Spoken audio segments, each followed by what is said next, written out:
What's up world, One Tech Traveler here. So I'm going to be talking about the GOSPACE SuperCloud.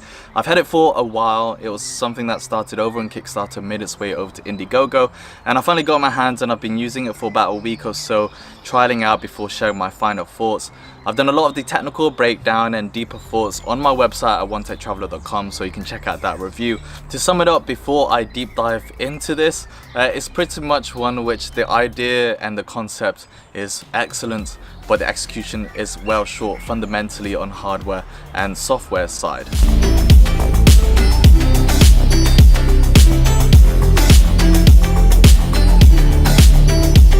So the GOSPACE SuperCloud, it allows you to connect any local storage like a memory card, micro SD card, any USB thumb drives in the ports, and it creates a wireless hotspot for you to connect up to 8 devices and allow you to stream the contents like videos, pictures, files, anything like that onto those devices.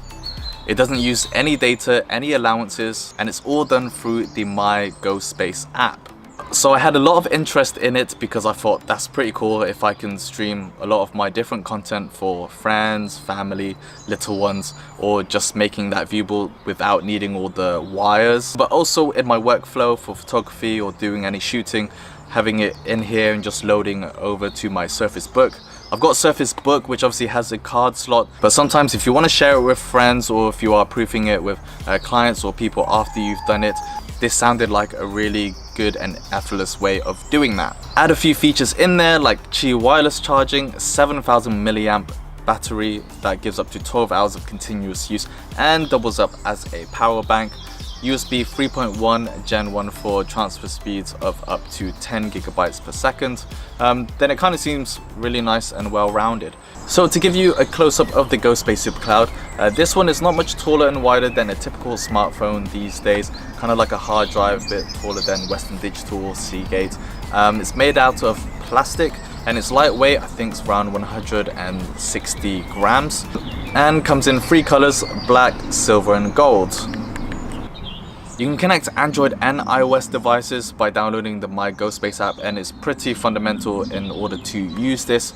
So I'm going to be talking a bit about both the hardware and the software side. So firstly, I want to start with what I like about it. When it comes to actually streaming the media across many devices, this one is really powerful and a champion. I love that when it does stream, it's smooth, responsive, there's no buffering, and you can independently control watching different videos on all your tablets, your phone devices for people to watch their own thing. It's really cool to see that in practice. I like how it has most of the modern day connections, the USB-A, C and memory card slot, so you can easily upgrade, keep a permanent storage if you want there as well, up to 2 terabytes of storage. And for the most part, that's what I think it does really well. When it works flawlessly. Unfortunately, yes, it does have a lot of problems, some fundamental and some concerns for me that I feel like it's just not something I can use for the long term, and that's across both hardware and software.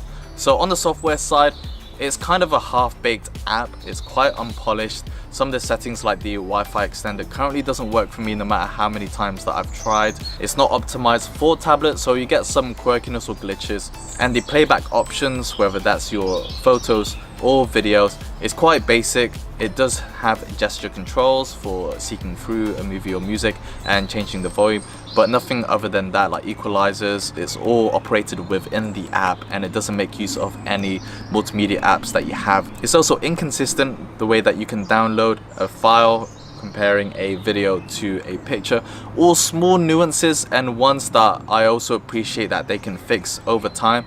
But when it's launched and people who do pick up their GOSPACE SuperCloud, it's just not a great experience. It does work, but it's one where you feel it was either rushed or they didn't have enough time in development to make sure that it was all set up. User experience wise, it does have a lot that needs working on. Another part is it doesn't update real time the storage that's available. So for example, if you have it connected to your device and you see all the files on it, if you remove the memory card or the USB drive, it doesn't actually show it disconnected or change all the thumbnails or just not able to access it. It keeps it all there. for me it's just a bit clunky the way that is presented, and I hope that they can obviously fix that. Again, with the software, this is all in mind that I'm sure that they'll fix over time, but as of right now it's very half-baked. So that's one side of it. The other one is actually just hardware itself, and one which can't obviously be fixed immediately. The plastic itself is just quite substandard and frankly feels really cheap. It's soft matte plastic, but it's one that just doesn't feel great. It has some weight inside, but if you give it a bit of a knock, it's quite hollow inside. So for me, compared to what you're paying, which I believe is like $70–80 for this, you'd kind of hope that even if they did use plastic, which I don't have any problems with, they just use one which was better quality and didn't feel cheap in the hand.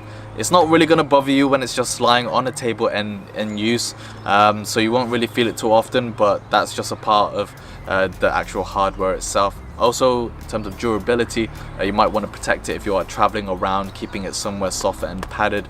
On the plus side, unlike a hard drive, if something does happen to it, it's not going to affect the local storage. Obviously, a hard drive has lots of internal components, whereas this one does for like the battery and the hotspot. At least you're not going to be losing any information and files directly because it's all streamed. So one of the biggest gripes I have about this is just how hot this thing gets.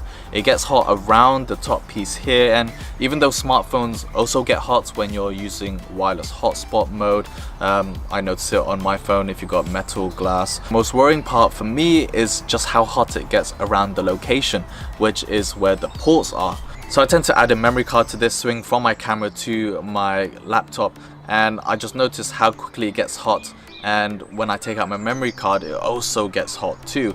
And for me, it's more of a long-term problem where I don't want to depend on, you know, if I'm switching memory cards or keeping one in there all the time, it's going to suddenly corrupt, destroy or damage the memory card that renders it unusable and all of the files that I have on there. For me, it's a design flaw where if they were able to put the heating elements down below or further away from the ports, I'd have no problem, but it just adds unnecessary risk and worries when I'm connecting devices that have lots of files. Yes, you can put a dedicated USB drive or memory card that will only have movies, and if something happens to it, no problem, or using a memory card reader or something else through the USB, but by design it shouldn't have to be like that. I shouldn't have to worry about that kind of thing, and for me it's the biggest reason why I can't use it in my workflow, or it may just suddenly become paperweight because the thermals are getting too hot. But when it heats up very quickly and how close it is to the memory card, then for me I just don't see it worth the risk. Other small notables while Qi wireless charging is a nice to have, is kind of also unnecessary. And when I put my, say, Galaxy S8 Plus on this, it takes it from 0 to 100 over 4 hours. I might as well use the USB-A port, which supports 2.4 amps and charges it in under 2 hours, more around 1 hour 40. So when it comes to practicality, it's just much more usable to do it like that. So it kind of just makes you question, was it worth adding the Qi wireless charger in here with all the coils and the components, heating elements especially, for the luxury of having convenience of just putting your phone on this, compared to just sticking in a USB cable that's small and comes with it very easy, and you can charge it in less than half the time. I feel it tries to do too many things that subtracts from what it's designed to do, and which it does so excellently, and causes some of the issues that I raised earlier about the heat. If I sound very critical of it, it's because I had a lot of hope that this would be a great device to add to my workflow and just as a travel companion. If they fixed all of the issues that are highlighted, either adding better cooling, changing the internals that it's all set up so it removes the heating by the connections, even removing Qi wireless charging, I wouldn't mind if that improves the quality of the USB-C 3.2 Gen 2 or 3 for faster charging rates and speeds, and also just removing that heating element risk, then I would love it. And of course, that goes without saying, polishing the app itself, so it's just a better experience, then that would have been great. So thanks a lot world for joining me. You can see my full written review of the GOSPACE SuperCloud, my travel stories and gear reviews on my website at onetechtraveler.com. Hit that subscribe button just down below to see more awesome videos like this one. I'll see you in the next video, but until then, keep being awesome. Peace.